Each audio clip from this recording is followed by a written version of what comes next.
This is a Craftsman lawnmower that we bought in 1993.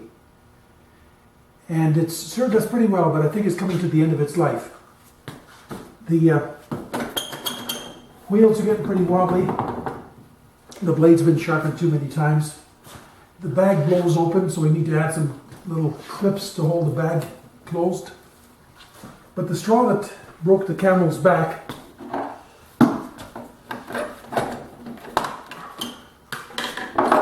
is that the wheel on this side has stopped driving.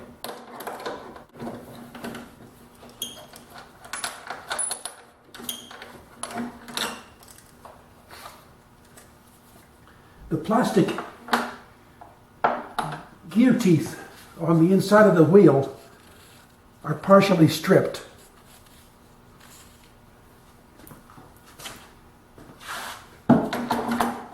So, is it time to put new wheels on, or is it time to throw it in the trash? Incredibly, after 23 years and 23 oil changes and good attention to the air filter, the engine still starts and runs well.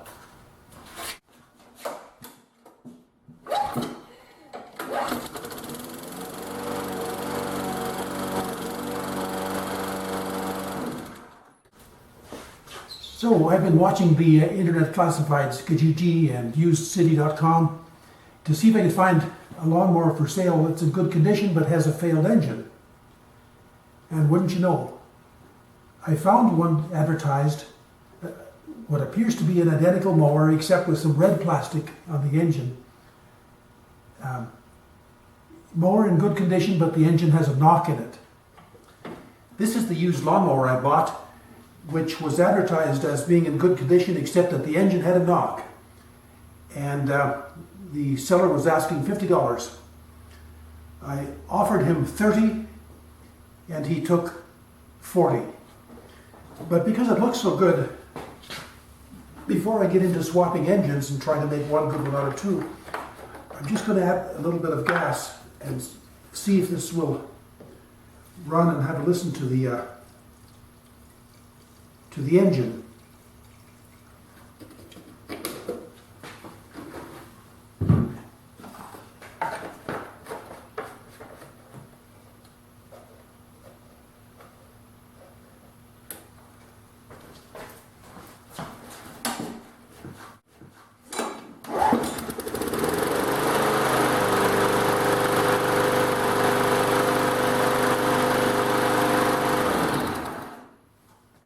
Well, that was surprising. Believe me, I haven't had it running. This was just a cold start. It started right off of the first pull, but he sure was right about the knock. But I wonder if the knock was internal, you'd think that by now the connecting rod would have poked a hole in the side of the engine crankcase. I wonder if there might be just a loose flywheel.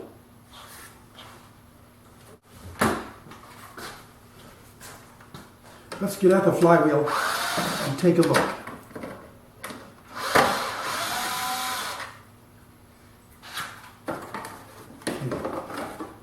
That comes off easily.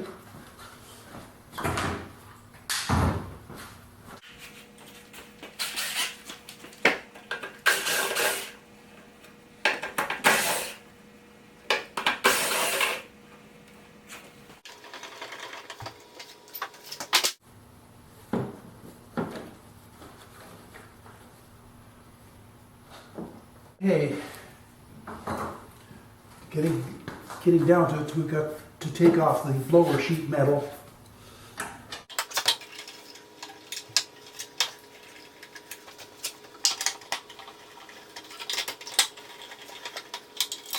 I want to clean around the oil dipstick tubes, trying to avoid having dirt fall into the crankcase when I pull this lipstick tube out. Boy, it looks pretty dirty.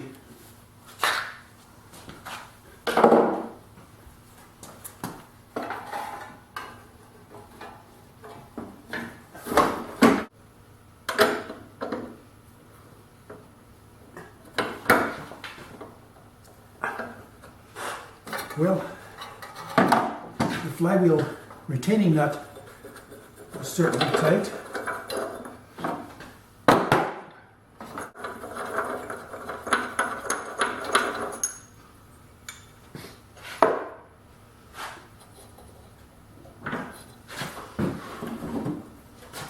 Take the brake off. Oh, there doesn't seem to be much looseness there. I should have done that before with the spark plug wire.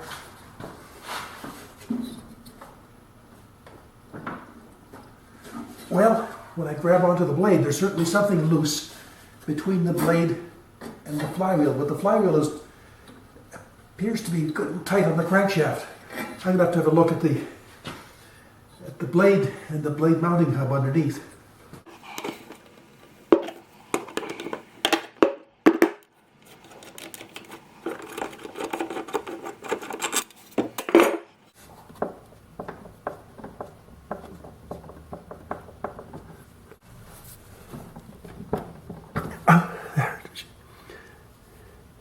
Keyway on the crankshaft and a keyway in the blade hub.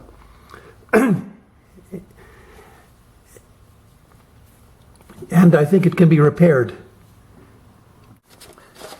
Here's what I'm going to use to repair the blade hub, JBWeld. This is one product that I believe is not a snake oil designed to separate you from your money.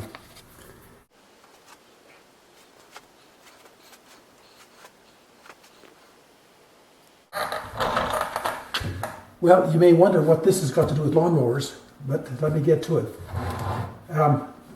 For many years, I flew behind wooden propellers, and this propeller was attached to the engine crankshaft with 6 3/8 diameter bolts into the crankshaft flange, and part of the torque was absorbed by 6 hollow 11/16 inch diameter dowels. And of course, the wooden propeller would expand and shrink with change in moisture content, so it was really important to keep the bolts torqued properly. And I remember that the propeller bolts had to be torqued to 45 foot-pounds. And I carried with me all the time a flat 12-inch wrench and a spring scale to pull 45 pounds on a 1-foot wrench to keep the bolts torqued. One time, after a rather long flight, I saw some brown sawdust on the spinner openings where the prop blades come out. It wasn't this prop, it was another one, indicating that the prop had been loose. So I called the prop manufacturer and said, "What do you think we should do?" And he said, "Just smear a little bit of JBWeld on the dowels that drive the prop." So I did, and it worked satisfactory. That prop operated just fine for many years after doing that. 2 parts. We'll just mix up 2 equal parts.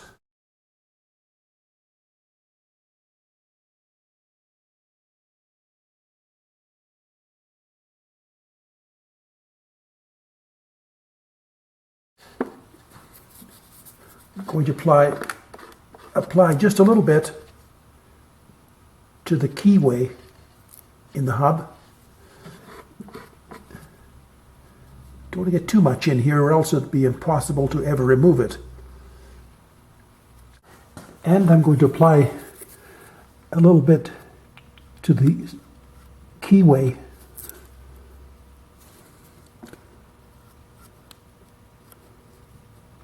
on the bottom of the engine crankshaft.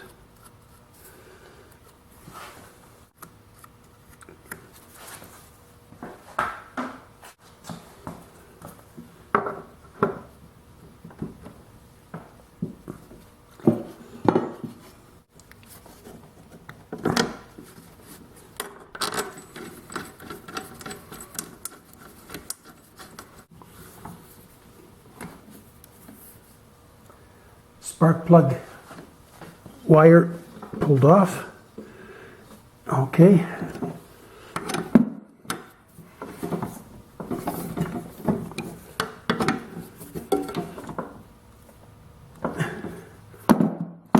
We leave it for 24 hours before we start and run the engine.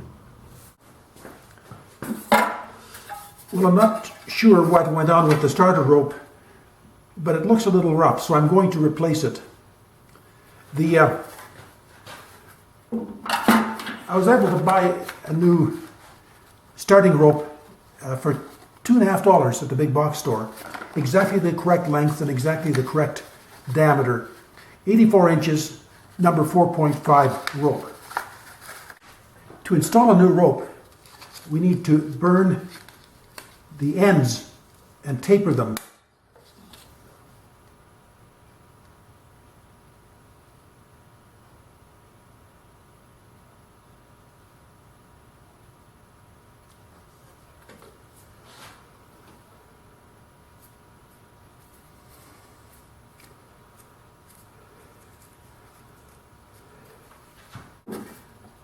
Okay, pull out the old cord.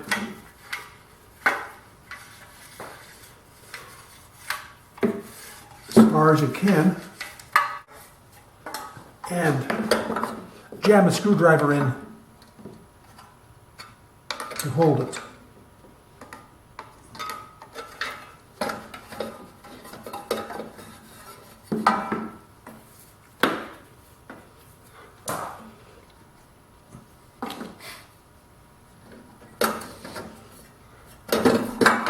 Get at the end of the cord, cut it off. Now we can pull the old cord out and feed a new one in. If the cord had been broken or pulled out, you'd need to wind up the spring 7 turns.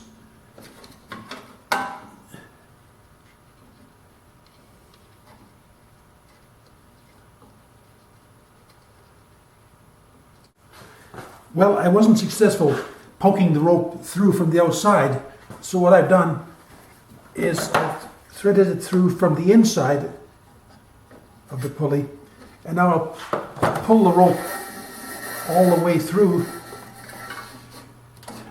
tie a knot in this end,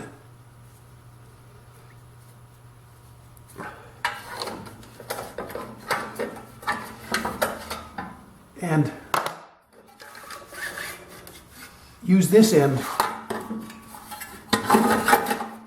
for the handle. New starter rope, new oil, JBWeld holding the blade hub on, and one more thing, I'm going to take a look at the air filter.